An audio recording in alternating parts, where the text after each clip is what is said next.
Está no ar, a bola não para, aqui no canal de São Paulo, você que acompanha através da Vivo TV, canal 18 digital, 26 fibra, você que acompanha na internet, no site do canal de São Paulo, canal sp.com.br, no YouTube, no meu canal, o canal do Fred Júnior, você pode acompanhar a nossa entrevista aqui do A Bola Não Para, no canal da Rádio Prado, que é a nossa parceira, né? Um canal no YouTube, Rádio Prado Oficial, você pode assistir a nossa entrevista aqui, A Bola Não Para, toda segunda-feira, uma entrevista inédita para você, sempre em nome de Premium League e Fantasy Game, que chegou para marcar espaço. Você pode ser o treinador e montar a sua equipe, ainda dá tempo. Os campeonatos se encerrando. Tem campeonato brasileiro, espanhol, o argentino, o inglês, a Champions League, a badalada da Champions League, no Premium League para você, premiumleague.com.br ou baixando o aplicativo no seu celular.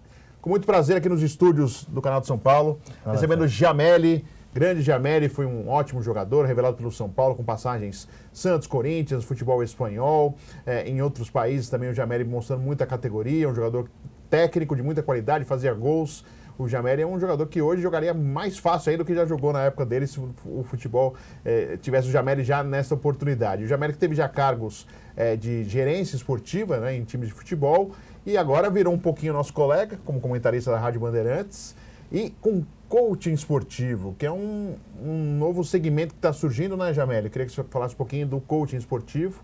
A gente aqui no programa Bola Não Para já vem conversando com personagens do coaching esportivo, que é algo muito bacana. Eu acho que o esportista brasileiro em si, mentalmente, há uma dificuldade. Não sei se pela a dificuldade que é o ser esportista no Brasil, dificuldade financeira, ao lado de concentração, a gente percebe no momento decisivo, às vezes o brasileiro acaba, entre aspas, negando o fogo. E o coaching esportivo vem para também solucionar esse problema, ajudar a solucionar esse problema. Primeiro eu quero saber por que o coaching esportivo e como que você está vendo esse novo mercado, esse novo nicho aí no esporte. Giameli, muito obrigado por estar aqui no nosso programa. Não, prazer estar com você, muito tempo que a gente não se via, né? Ele está participando do seu programa.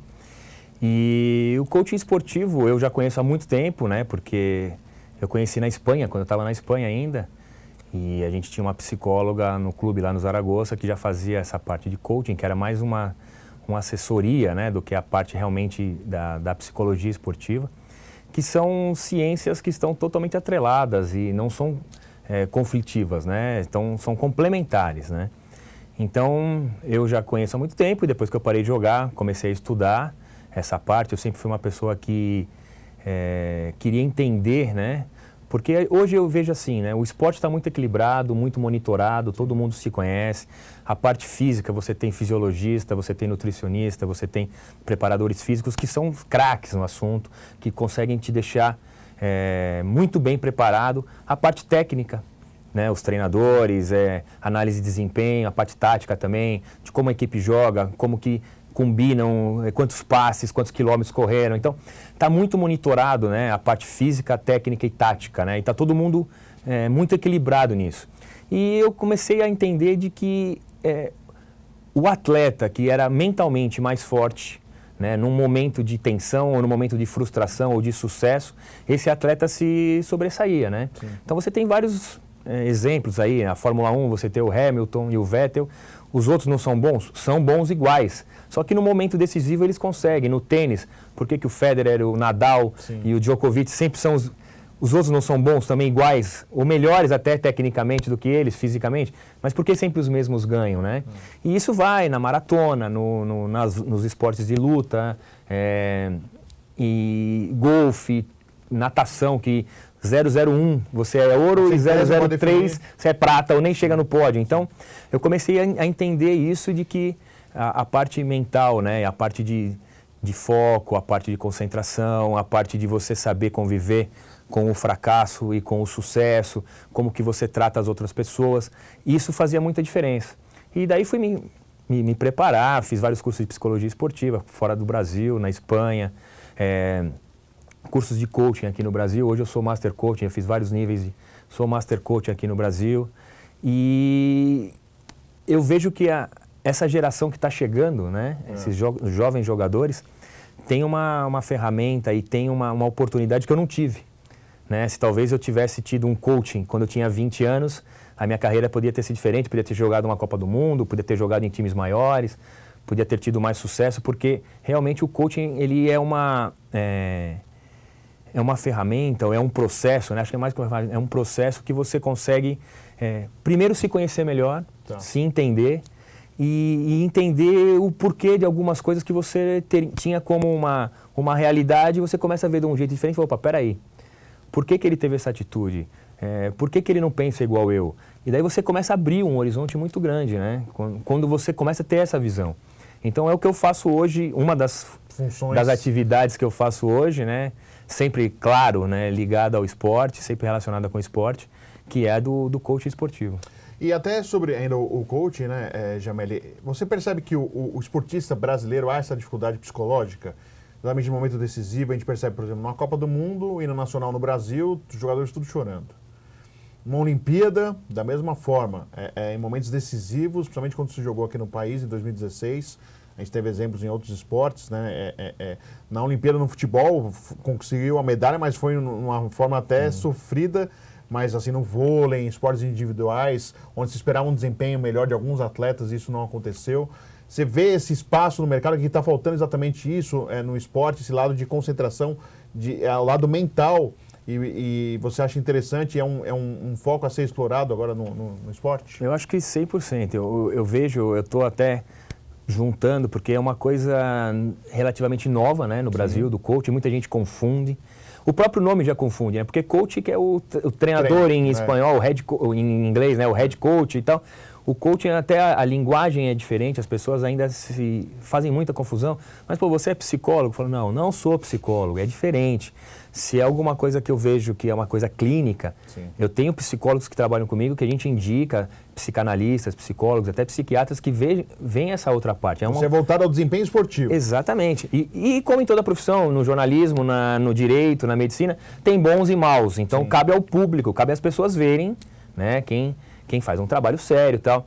E a gente tem muito pouca literatura no Brasil sobre isso, né? Então, até o que você me perguntou, eu vejo que o coaching esportivo, eu estou tentando juntar para fazer um livro, escrever um livro para o ano que vem, sobre coaching esportivo, que é realmente explicando e tentando deixar mais claro para as pessoas, né?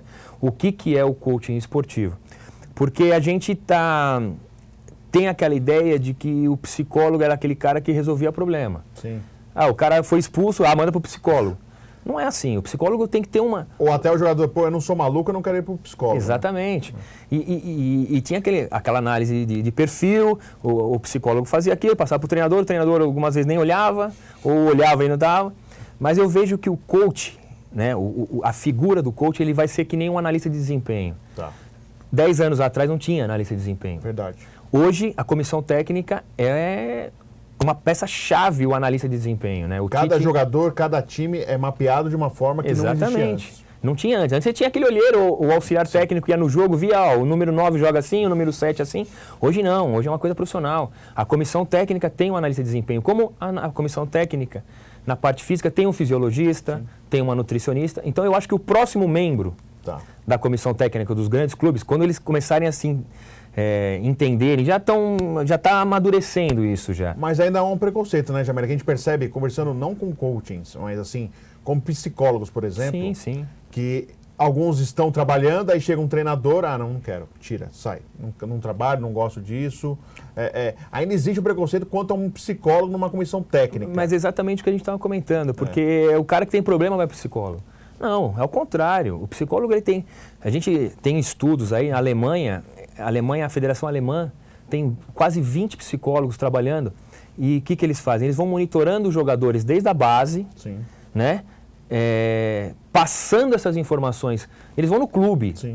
O psicólogo da Federação Alemã vai no clube, acompanha, que nem hoje. Hoje a seleção brasileira não tem um psicólogo, não tem um coach, que poderia estar indo lá no Barcelona, falando com o Coutinho, falando com o Arthur, indo falar com o Neymar, indo falar no Liverpool, tendo esse contato para não ser uma pessoa estranha, porque o psicólogo, desde a minha época e antes, ele se torna uma figura estranha do dia a dia. Então, quando o jogador chega no vestiário ou chega num treino e vê aquele é o psicólogo, fala, então, esse cara aqui ele vai falar... para o treinador o que eu estou fazendo, ele vai me dedurar. E você não é muda isso. até de atitude lá dentro. Exatamente, você não se abre. Então eu vejo que os clubes que estão começando a fazer esse trabalho trazem esse coaching, trazem esse psicólogo para dentro da comissão. Um trabalho diário, de estar ali no dia a dia, ser mais um, vai na viagem. Então, eu acho que até um dos pensamentos que eu tenho é a próxima barreira que o futebol tem. Futebol que eu digo, mas o esporte em geral tem. Porque os outros esportes, os atletas eu trabalho bastante com atleta de esporte individual. Por ele ser sozinho, ele tem essa necessidade de estar bem mentalmente. Porque um clube de futebol, um time de basquete, um time de vôlei, são vários atletas que você vai dividindo. Agora, o cara que corre a maratona é ele com ele mesmo, 42 quilômetros ali focado.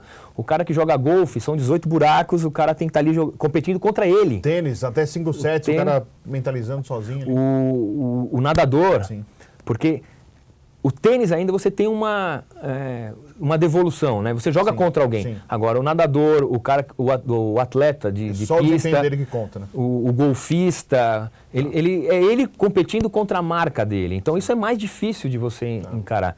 Então, os atletas de esporte individual, eles conseguem ter essa noção mais rápido do que do futebol. Mas eu acho que é a próxima barreira. Então, pode ser até o nome do livro, né? Coach esportivo, a próxima barreira. É isso que eu estou tentando fazer. E a Federação Paulista já está fazendo algumas coisas, já fiz algumas palestras com a Federação Paulista. Eu estou dando aula para os cursos da CBF, de treinadores. Os treinadores, eu acho que caiu a ficha um pouquinho mais rápido que os jogadores. Porque os treinadores também, alguns antigos, a gente lembra. Emerson Leão não gostava de psicólogo, a gente lembra. Vanderlei Luxemburgo também, apesar de ele ser um pouco mais aberto, ter uma comissão extensa, existia um pouco meio de um receio. Alguns treinadores mais da geração antiga, né, a gente pode colocar assim, né? Não dos novos aí, existia sempre um receio, um pé atrás em relação aos psicólogos, né? Até uma situação, eu faço coaching com o Guerrinha, né? O Guerrinha, que todo mundo conhece, jogador de 4 Olimpíadas, treinador há mais de 20 anos, um cara que, quando a gente começou a conversar, que ele me procurou, eu quero fazer coaching com você, então até eu falei assim, cara, o Guerrinha, né? E ele falou, não, eu preciso estar de olho, eu vi o seu trabalho, entendi o que você faz. Ele é um técnico de basquete agora. E a gente teve muito sucesso. O ano passado eles foram vice-campeões da NBB, foram campeões, o equivalente a Libertadores do basquete. E é um treinador que, cara, no nível pro basquete desses que você falou, Filipão, Vanderlei, Abel, esses caras tal. A gente vai para um intervalo Premier League. Nós voltamos no segundo bloco para falar um pouquinho mais do Giamelli nessas novas funções e a gente falar um pouquinho também de futebol, que é óbvio, a gente tem que falar um pouquinho com o Giamelli, é inevitável. A gente vai para o intervalo Premier League e já voltamos com A Bola Não Para.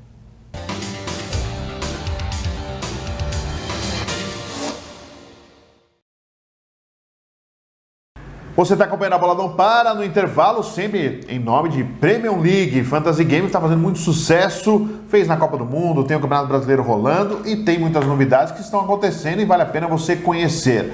Uma delas, Campeonato Espanhol, a Liga das Estrelas, todo mundo fala assim, do Campeonato Espanhol. Rafael Pianucci, um dos sócios do Premier League, está aqui do meu lado. Rafael, é isso mesmo, né? Liga das Estrelas também no Premier League. Também no Premier League.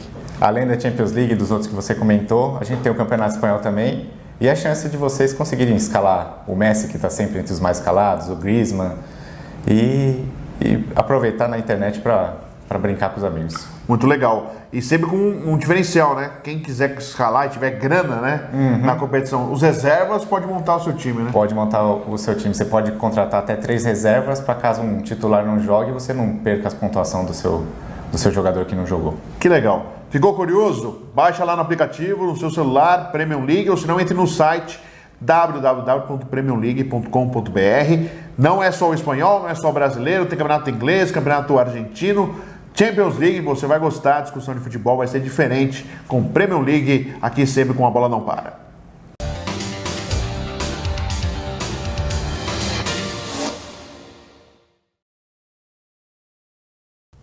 Estamos de volta, A Bola Não Para, aqui no canal de São Paulo, depois do intervalo Premium League, Fantasy Game, que apoia o nosso programa aqui no canal de São Paulo, toda segunda, 8 da noite, uma entrevista inédita para você, em parceria com a Rádio Prato. E aqui nos estúdios, Giamelli, como coach esportivo é o Paulo Giamelli ou só mantém Giamelli mesmo? Paulo Giamelli, não tem... Tudo... Não dá para desvincular um pouco, né? Legal, mas desse trabalho de coaching esportivo, Giamelli, normalmente... Quanto tempo que teria ter essa assessoria para o atleta? Seria uma assessoria permanente? Ou é um trabalho de, 6 meses pelo menos de um trabalho para ser bem realizado e ter frutos lá para frente? Como que você trabalha isso? Normalmente a gente combina, né? Porque o coach nada mais é do que um trato, né? Um acordo entre duas pessoas. E que nem agora, eu faço coach esportivo com um atleta que ele é o número 1 do golfe no Brasil hoje. E ele tem um projeto de jogar o PGA Tour daqui a um ano. Opa! Né? Então ele tem que fazer várias etapas, ele tem que ter o ranking brasileiro, para depois ter o sul-americano, para ser convidado, tem o card que... E tá lá junto do Tiger Woods, por exemplo. Isso, é o desejo que a gente está trabalhando para isso. E está no caminho certo, está indo, está ganhando aí degrauzinho a degrauzinho, está subindo. Então a gente tem blocos, né? Então eu falo, a gente vai ficar aqui 3 meses. Normalmente o processo de coaching, cada um é uma ciência, é um trabalho novo, então cada um tem uma maneira. Eu faço uma vez por semana. Tá. 2 vezes. Quando está em época... Presencial ou presencial. Algumas vezes que nem eu. estava fazendo com um treinador, com o Maurício Copertino, que estava na China. Copertino jogou no Santos. Isso, que ele estava treinando um time chinês e a gente fazia por Skype. Não tem como, o cara está na China. Sim. E tem um atleta que você começa um trabalho aqui, de repente ele é emprestado para um time do Nordeste ou do Sul ou de outro país. Então o presencial já não existe. Já não dá mais. Mas a gente procura fazer o presencial uma vez por semana, dura mais ou menos 1h30, 2 horas cada sessão. Tá. Né? E claro, se está na época de competição, a gente vai junto. Eu já cheguei a viajar, ficar junto com o atleta, porque tem uma competição muito importante, e a gente fazia toda uma preparação um dia antes, na visualização do que poderia acontecer, se der certo, se der errado, como é que não é, como ele vai ver, como que as atitudes externas vão afetar o desempenho interno dele, a performance. Então, normalmente a gente faz blocos de 10 sessões, com um tempo, sempre visando uma competição ou um objetivo. Né? Porque às vezes não tem competição, mas o cara tem um objetivo de... Olha, subir no ranking. Ou eu faço a maratona em tanto tempo, eu quero diminuir 1 minuto no meu tempo, a gente vai fazendo, quando bater essa meta a gente vai, estuda e senta de novo. Então, cada atleta e cada situação a gente faz um trabalho específico para isso. Né? Então, não dá para ter uma forma muito... Tem um método, mas uma forma muito certinha não tem. A gente sabe muito que o atleta, né, o jogador de futebol, principalmente, que a gente conviver, é muito boca a boca, né? Uma coisa que dá certo para mim, eu passo para o outro, que começa a passar, é muito assim. Para o coaching esportivo é dessa maneira, Jameli, assim, o atleta que já participou com você e gostou, vai passando para outro e assim, é o boca a boca que vai fazendo você ter mais atletas participando, Jameli? É porque eu não faço propaganda, não ponho anúncio na TV, não ponho nada. Então, quem que faz... Porque o coaching é uma relação de muita confiança. Sim. Né? Porque a gente vai muito dentro da pessoa, no íntimo dela, e muitas coisas que ela própria não sabia que ela era daquele jeito, ela começa a se reconhecer. Então, é uma relação de muita cumplicidade, né? Entre o coach e o coachee, né? Essa é a relação, né? Sim. Porque o coach é a pessoa que tem o estudo, tal. O coachee é o cliente, é o atleta, tal. E coaching é o processo. Sim. Então, essa nomenclatura também é até confusa. Mas a gente vai esclarecendo. E o boca a boca é assim, porque eu comecei com atletas de basquete, hoje já tenho 3. Comecei com 1, e daí foi espalhando. No golfe também, no futebol, né? E vai passando, porque é o que você falou. O cara está na concentração e fala, bom, eu não sei o que eu vou fazer daqui a 10 anos, eu tenho que ter um planejamento de carreira e tal. Eu fiz um coaching com o Jameli, que a gente fala disso, no planejamento de carreira. A gente fala Os seus exemplos de carreira, Jameli, você transfere e transmite e compartilha com os seus contratados, quem te contratou? Você usa exemplos da sua carreira? Eu uso exemplos... Ou você prefere evitar para não se ter uma comparação? Não, eu uso exemplos da minha carreira e de outros também, só que eu sempre levo para o lado e falo, o que eu fiz, fui eu que fiz. Tá. Eu não sou exemplo para você seguir. Mas aconteceu esse caso... Eu passei por isso, eu fiz assim. Tá. Ou aquele atleta, ou fulano de tal, fez dessa maneira. Certo. Serve para você? Entendi. Né? O coaching é muita pergunta, né? Uma das perguntas fundamentais do coaching, quando a gente faz, né? Para o atleta, antes de começar qualquer coisa, a gente tem uma reunião. Eu explico o que é o coaching, como que funciona. Daí a pessoa fala, eu gostei, eu quero saber mais e tal. E uma das perguntas que eu faço, eu falo assim, para você serve mesmo, para todo mundo que está assistindo hoje serve isso aqui. Você já pensou no que você vai falar na sua festa de 80 anos? Qual que é o discurso que você vai fazer quando você fizer 80 anos? Daí o cara para e olha e fala assim. Daí você começa a falar assim, você acha que você vai chegar aos 80 anos? Vai ter muita gente ou pouca gente? Você vai ter neto? Você vai estar sozinho? Você vai estar andando ou você vai estar numa cadeira de roda ou você vai estar... Você começa a fazer a pessoa pensar. A pessoa começa a pensar, fala, mas eu nunca pensei nisso. Eu falei, então começa a pensar. Porque você com 40, você está plantando o que você vai colher com 80. Sim. Agora, você tem a oportunidade de começar a fazer isso com 18, você tem mais tempo para chegar até os 80 do jeito que você quer. Claro. Né? Então, essa é uma pergunta que a gente faz, e várias outras como essa, que faz a pessoa entender e ver as situações de uma maneira diferente. Sim. Essa pergunta a pessoa normalmente para e fala assim, caramba, meu, nunca pensei nisso. Eu falei, então começa a pensar. Né? Essa é uma... E você vai tirando a pessoa da zona de conforto, vai tirando a pessoa E acho que a pessoa começa até a se abrir um pouco mais, né? E ela começa a enxergar, ela começa a crescer. E não, claro, né? Tudo que eu faço com o coach esportivo, a gente traz pro esporte. Sim. Né? Mas ele você não usa quer resolver a vida pessoal do Mas atleta, ele usa né? para a vida. Tá. Porque da mesma forma, se você fuma um maço de cigarro por dia, você quer chegar aos 80 anos, você tem uma grande chance de estar com um problema pulmonar com 80 anos. Se você parar hoje, você pode resolver. se você bebe, se você faz atividade física, como que você quer chegar lá na frente? Depende do que você está fazendo hoje.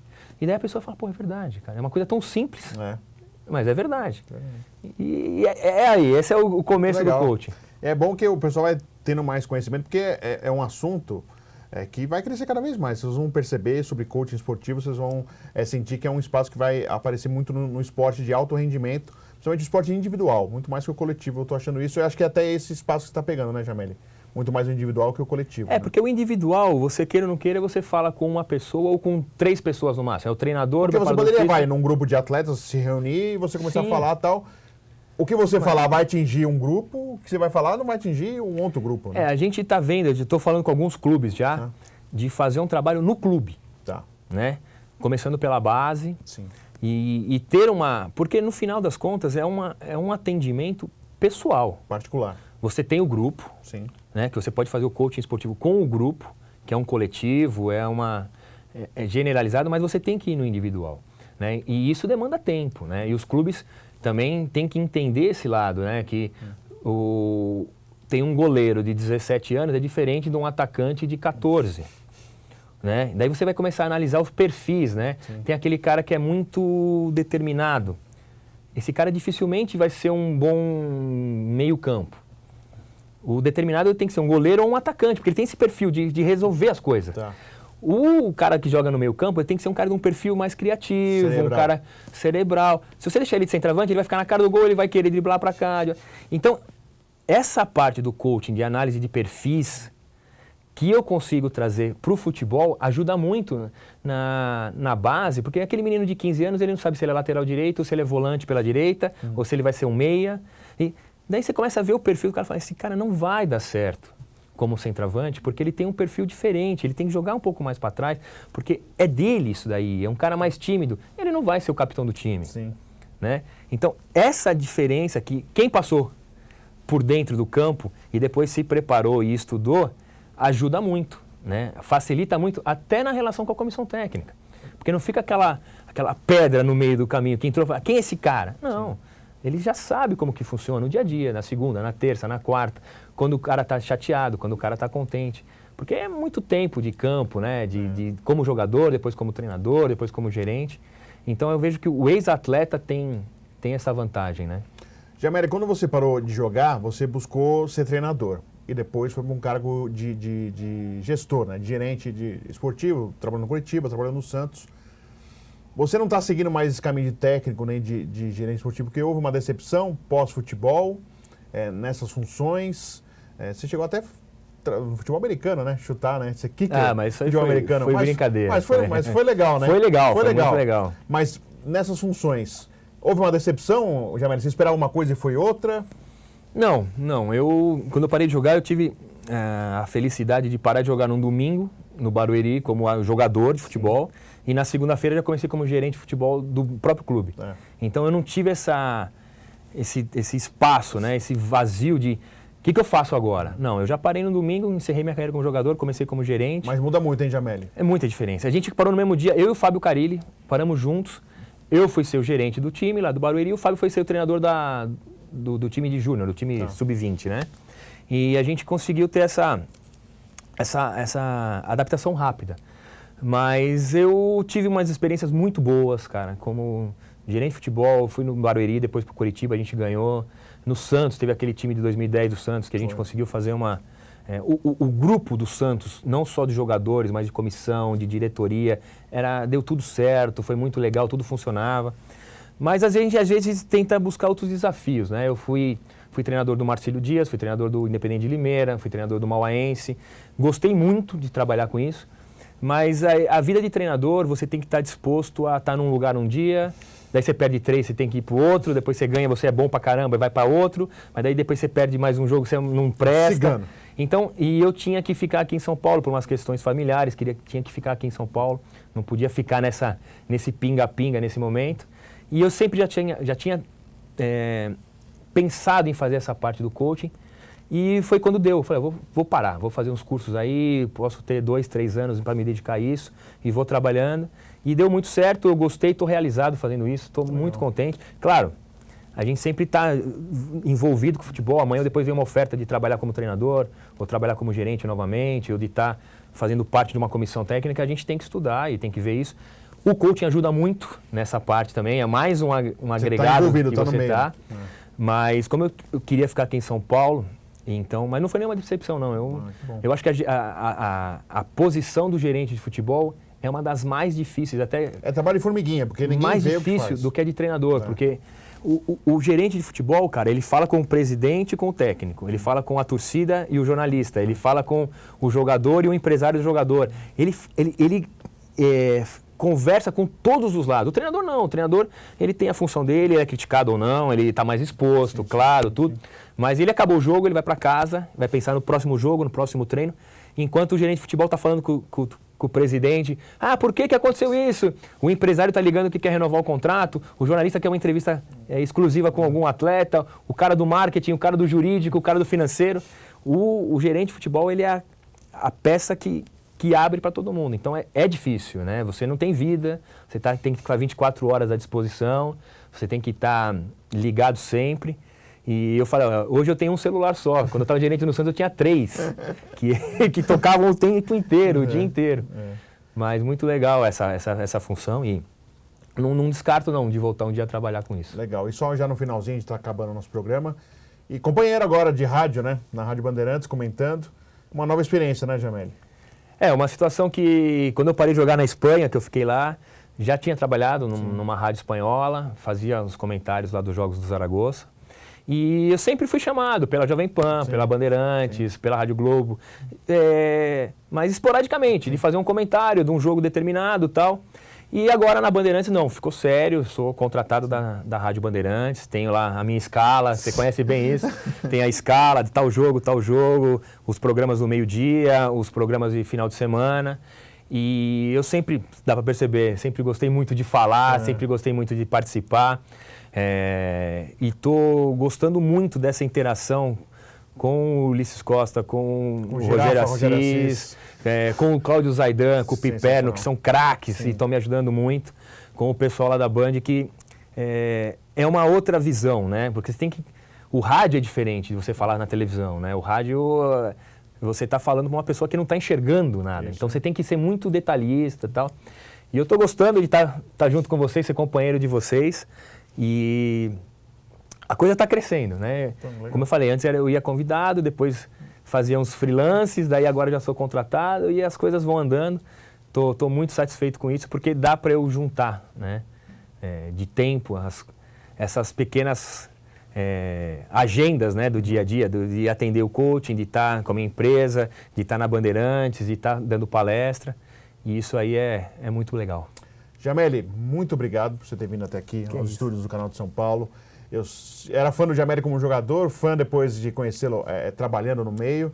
Boa sorte, sucesso no coaching esportivo, na Rádio Bandeirantes, em tudo que você for fazer na sequência de carreira aí. Parabéns, viu, Jameli? Não, obrigado. E o pessoal que quiser saber mais sobre coaching, né, põe Paulo Jameli, sai Instagram, sai Facebook e tal. Legal. De vez em quando eu coloco uns vídeos explicando, coloco matérias para as pessoas saberem mais, que eu acho que é importante, as pessoas conhecerem primeiro para depois tomarem terem uma opinião, né? Sim. Porque às vezes a gente tem uma ideia de que isso aí, não sei o quê, só que a gente não sabe realmente o que é. Então, o pessoal que quiser entrar, lá pode entrar, Paulo Giamelli, e ver lá um pouquinho mais do que eu estou fazendo hoje. Muito legal. Com o Giamelli nós fizemos a edição de hoje do A Bola Não Para, sempre aqui no canal de São Paulo. Você acompanha toda segunda, 8 da noite, uma entrevista inédita para você, com convidados especiais em parceria com a Rádio Prado e também com o Premium League. Até a próxima.